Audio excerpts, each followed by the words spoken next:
Fátima, Malachy, and the final verdict, analyzing the future through Vatican-approved prophecy. Is there a prophet hidden deep inside the Vatican archives? Beyond the Malachy list and the Fatima secrets lies the truth about the Church's ancient office that truly vets the future. This is the ultimate guide to the Vatican's secrets. The allure of the secret prophet. The Vatican, the central governing body of the Catholic Church, stands globally as the ultimate symbol of spiritual authority, ancient knowledge, and profound hidden secrets. For centuries, the public imagination has fixated on the idea that within its impenetrable walls, amidst the archives and the solemn chambers, resides a single authoritative figure, the prophet of the Vatican.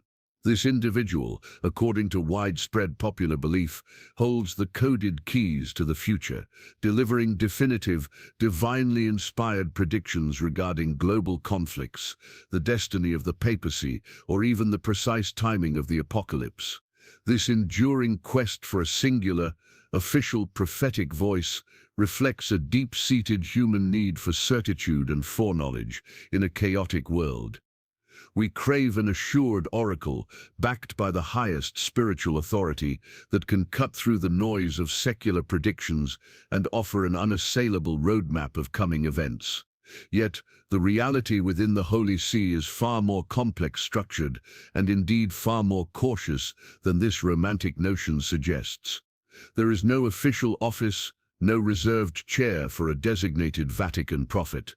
Instead, the Holy See relies on an intricate layered system of theological scrutiny and ancient advisory offices, designed not to predict the future, but to preserve the integrity of the past and present truth. Our exploration begins by dismantling this myth, replacing the image of the mystic seer with the reality of the seasoned scholar and the cautious bureaucrat.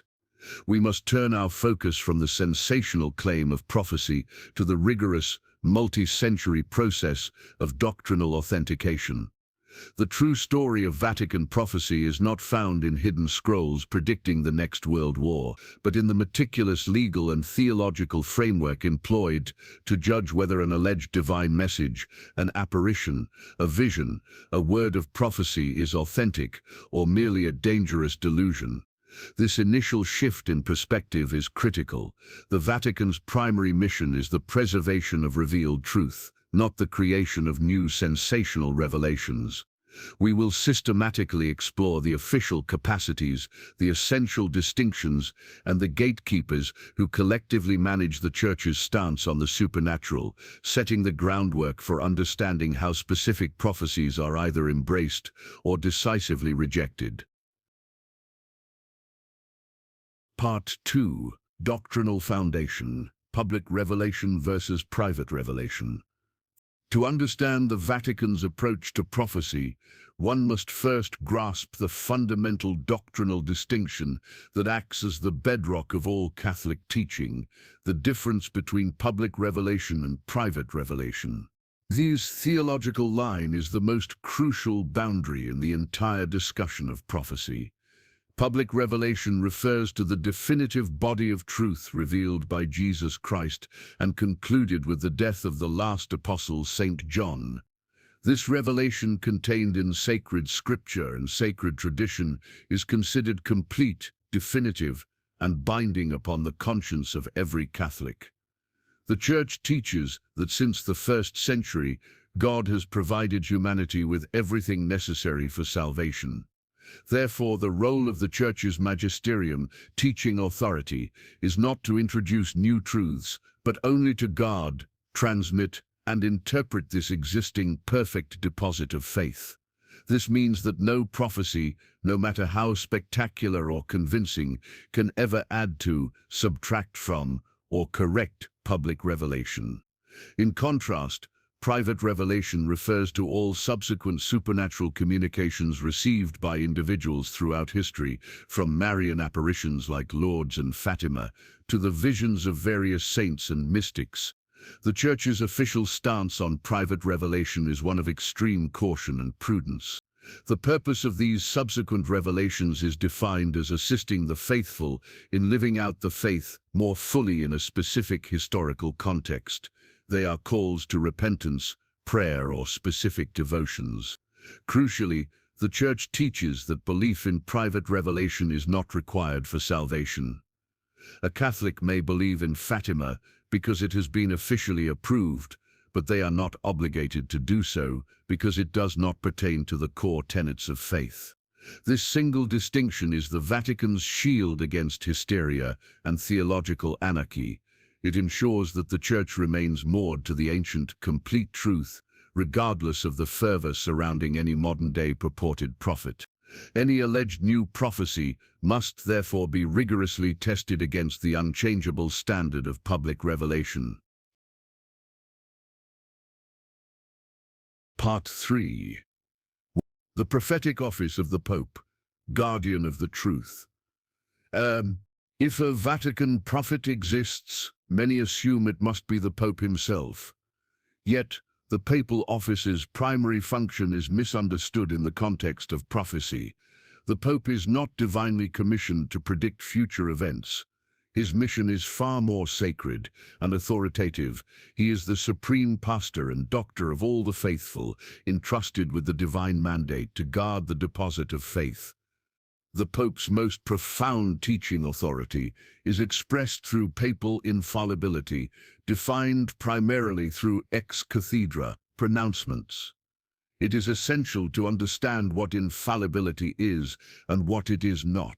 Infallibility is a negative charism, a divine guarantee that when the Pope speaks definitively on a matter of faith or morals, he is preserved from error.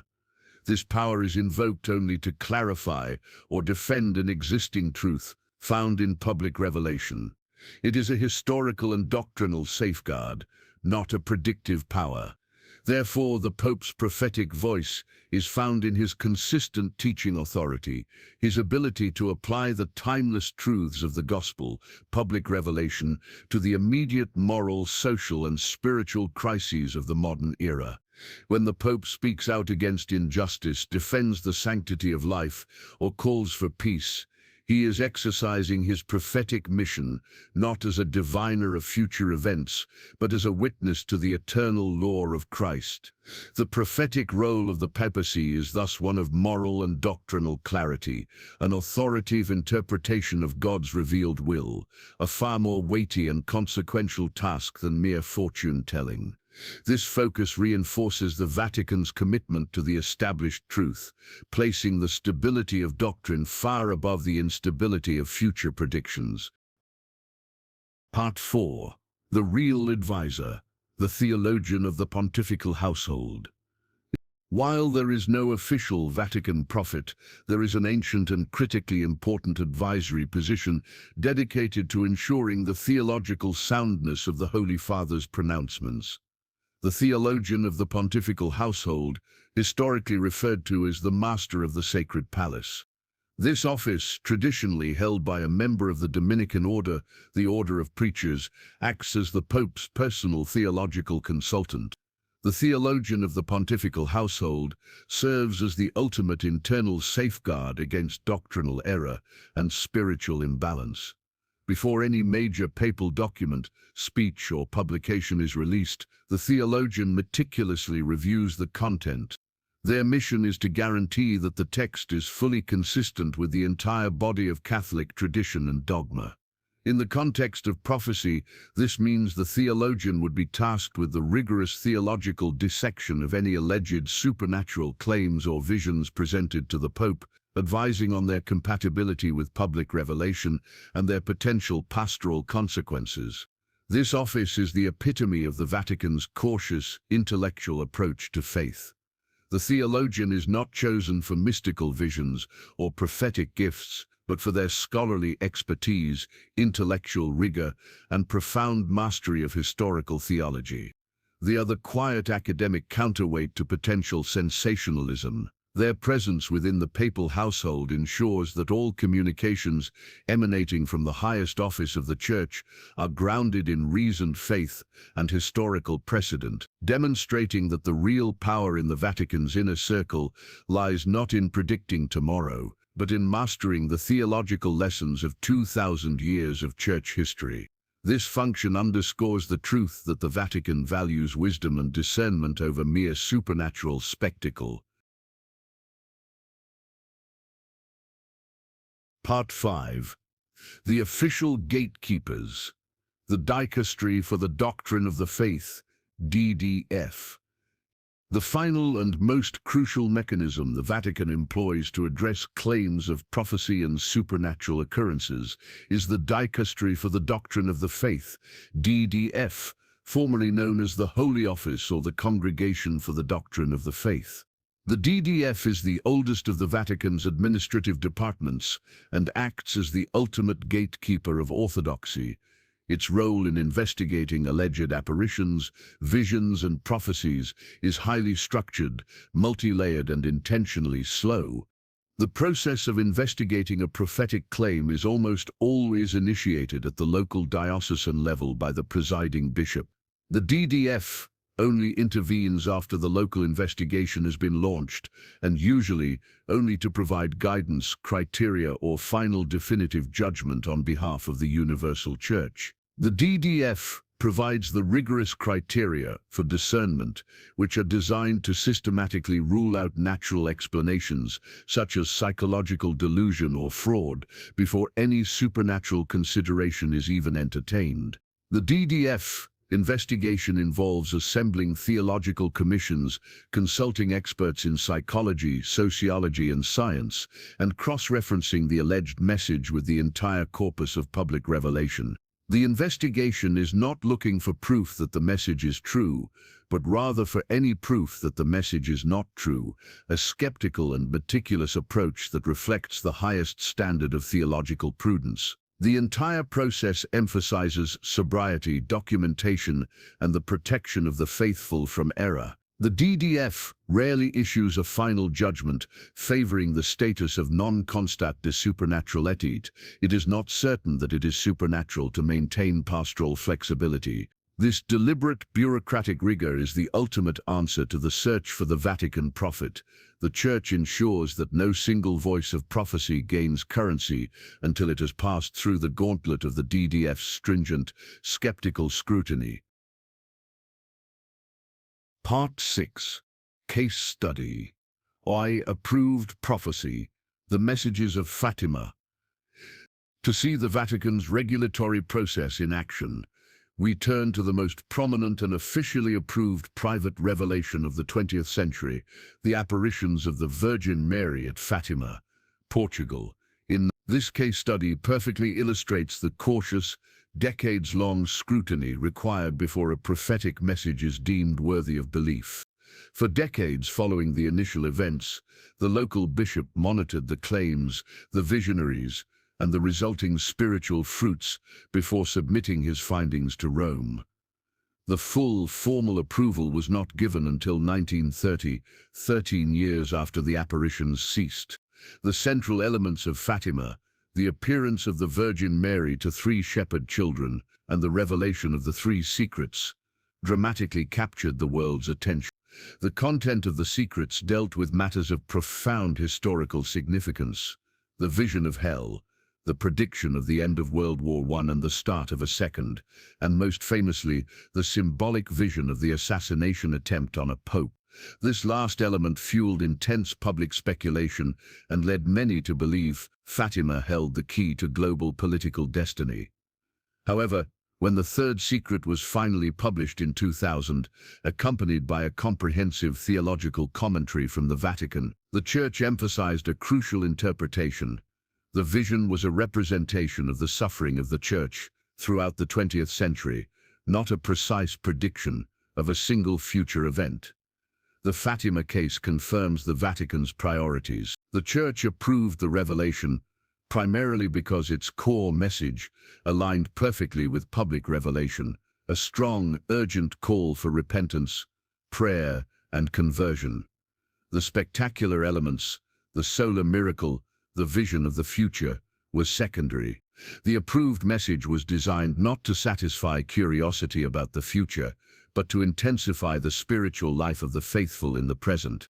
The Vatican successfully managed a massive wave of popular devotion by maintaining doctrinal control, ensuring that even a message of such magnitude ultimately served the eternal, unchanging gospel. Part 7, Case Study 2, Historically Contested Prophecy, Malachy's List. In stark contrast to the rigorously investigated Fátima, we must examine the most sensational and globally recognized prophecy concerning the future of the papacy, the prophecy of Malachy. This list, comprising 112 cryptic mottos describing the popes from the 12th century forward, has generated endless intrigue and speculation, particularly concerning the final entries, which supposedly detail the last pontiffs before the end times. The controversy surrounding the Malachy prophecy lies not in its content, but in its proven historical origin. The list is generally attributed to Saint Malachy, a 12th century Irish bishop. However, definitive historical research shows that the list did not surface until 1590, 4 centuries after Malachy's death.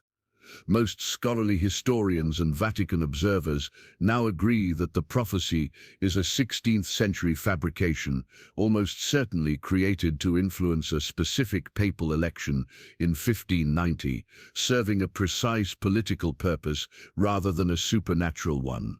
The mottos describing popes before 1590 are remarkably accurate, leading experts to conclude they were written after the fact. The mottos describing popes after 1590 become increasingly vague and ambiguous. The Vatican's treatment of this prophecy is critical to our understanding of their cautious approach. The Holy See has never officially recognized the Malachy prophecy as possessing any prophetic or divine validity. It is relegated to the status of a historical curiosity, or at best a pious but unreliable tradition. The Church consciously avoids lending credence to such sensationalist or historically contested claims, understanding that to validate Malachy would undermine the sobriety of its approach to genuine revelation. The Malachy prophecy therefore serves as the perfect example of the type of unverified, historically dubious claim the Vatican's theological structure is designed to neutralize. Part 8. The practical criteria for approval and disapproval. The work of the Dicastery for the Doctrine of the Faith, DDF, is guided by strict formalized criteria when evaluating any claim of supernatural phenomena, including prophecy. This methodical approach strips away emotionalism and replaces it with forensic theological rigor, demonstrating the Vatican's commitment to intellectual honesty.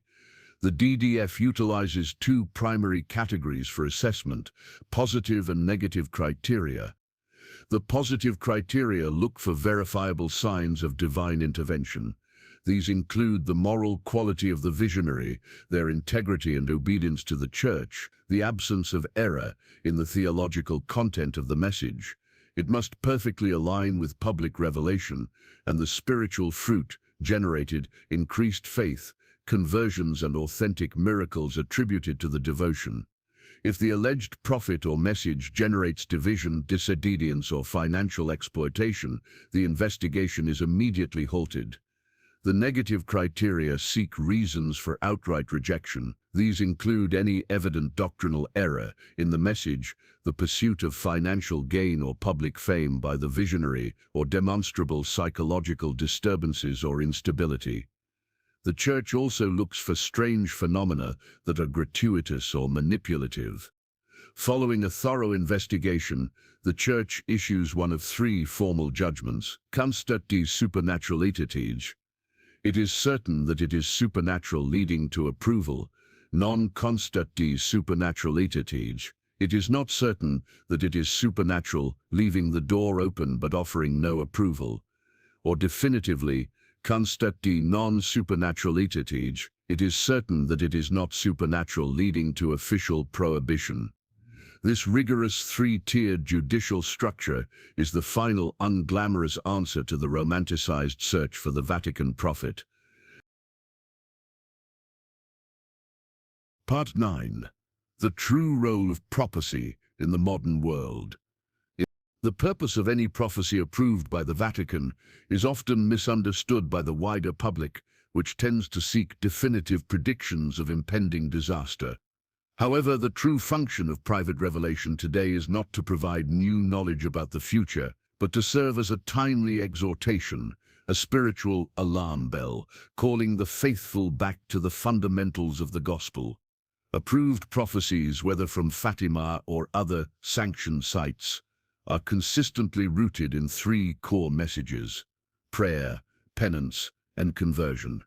They function as a spiritual intensity boost, reminding the Church to live its faith with greater fervor in the face of contemporary challenges. They do not introduce a new God or a new doctrine. They underscore the urgency of the existing one. For instance, in the 20th century, prophecies often focused on the threats posed by secularism and war, prompting global devotion to the rosary and personal acts of sacrifice. The Vatican actively discourages the misuse of prophecy for apocalyptic speculation or political conspiracy theories. Such fixations distract the faithful from their primary mission, living the gospel in the here and now. The true value of an approved prophecy is measured not by the accuracy of its predictions, but by the sanctity of the fruit it bears, the number of lives it leads to greater holiness, charity, and obedience to the Church's established teachings. Thus, the prophetic voice the Vatican truly endorses is one that draws the believer deeper into the timeless truth of Christ, acting as a spiritual catalyst for personal and global transformation.